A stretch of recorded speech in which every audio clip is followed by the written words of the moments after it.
Hello food lovers, ఈరోజు మన ఛానల్లో స్పెషల్ రెసిపీ ఏంటంటే అద్దిరిపోయే hotel style puri with Bombay chutney. ఇప్పుడు చూపించే విధంగా ఒకసారి ట్రై చేసి చూడండి. రెడీ అయ్యాక ఆ పూరి ముక్క తీసుకుని ఆ కర్రీలో కలుపుకుని తింటే టేస్ట్ అయితే వేరే లెవెల్ ఉంటుంది.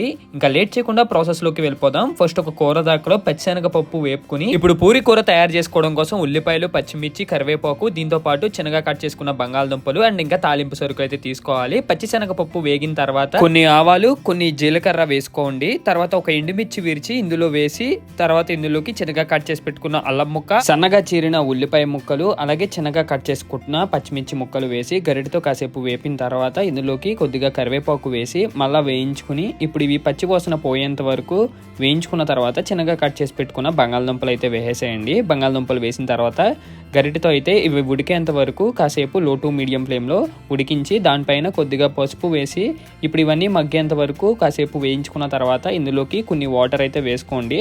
వాటర్ వేసేసి ఇప్పుడు కొద్దిగా సాల్ట్ వేసి కాసేపు దీన్ని తిప్పి మూత పెట్టి క్లోజ్ చేసేయండి. ఇప్పుడు ఒక గిన్నెలో కొద్దిగా శనగపిండి తీసుకుని ఇందులో కొన్ని వాటర్ వేసుకుని ఇప్పుడు ఇందులో కొద్దిగా పసుపు వేసి చేత్తోనే మొత్తం ఇదంతా కలిసేలాగా బాగా కలుపుకోండి, ఉండలు లేకుండా. ఇప్పుడు ఉడుకుతున్న కూర దాకా పైన మూత తీస్తే మనకి ఇలా బబుల్స్ లా వస్తుంది. అప్పుడు ముందుగా మనం కలిపెట్టుకున్న శనగపిండి వాటర్ ఉంటుంది కదా, అది కొద్దిగా వేసుకుంటూ ఒక గరిటెతో అయితే ఈ కూరని లో టు మీడియం ఫ్లేమ్ లో 2 నిమిషాలు మనం బాగా కలుపుకున్న తర్వాత దీంట్లోకి తగినంత సాల్ట్ వేసేసి గరిటెతో ఒకసారి బాగా కలుపుకుని ఫైనల్ గా దీంట్లోకి కొద్దిగా మసాలా పౌడర్ వేసేసుకుని బాగా మిక్స్ చేసుకుంటే మనకి పూరి కర్రీ అయితే రెడీ అయిపోద్ది. కావాలంటే నిమ్మరసం కూడా వేసుకోవచ్చు దీంట్లోకి. ఇప్పుడు పూరీలు తయారు చేసుకోవడం కోసం గోధుమ పిండితో ఒక పెద్ద ఉండ చేసి దాని నుండి చిన్నగా ఇలాగ అప్పడాల కింద తయారు చేసుకుని కొద్దిగా ఆ గోధుమ పౌడర్ వేసి ఇప్పుడు దీన్ని పూరీల కింద అయితే మనం తయారు చేసుకోవాలి. ఇది కరెక్ట్ గా షేప్ వచ్చేలాగా మనం రౌండ్ గా అయితే చేసుకోవాలి. రౌండ్ గా చేసుకుని ఒక పెద్ద గిన్నెలోకి అయితే తీసుకోవడమే.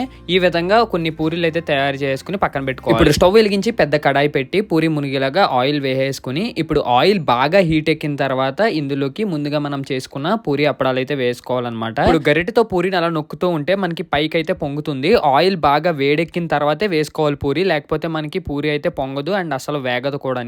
ఈ విధంగా ఈ కలర్ లో వచ్చిన తర్వాత రెండు వైపులా మనము పూరి బాగా వేగిన తర్వాత ఒక ప్లేట్ లోకి అయితే తీసేసుకోవడం. చూస్తున్నారు కదా ఎంత బాగా వచ్చినాయో, ఆయిల్ కూడా అస్సలు పేల్చుకోలేదు. ఇప్పుడు ఒక ప్లేట్ లో 3 పూరీలతో పాటు పూరి కూర తీసుకుని వేడి పూరి పీస్ ని అలా కట్ చేసుకుని ఆ వేడి కూరలో కలుపుకొని తింటే టేస్ట్ అయితే నెక్స్ట్ లెవెల్ ఉంటుంది. మీలో ఎంతమందికి పూరి అంటే ఇష్టమో కామెంట్ చేయండి. వీడియో నచ్చితే లైక్ చేసి షేర్ చేసి సబ్స్క్రైబ్ చేయండి. ఇంకా నెక్స్ట్ వీడియోలో మళ్ళీ కలుద్దాం. బాయ్.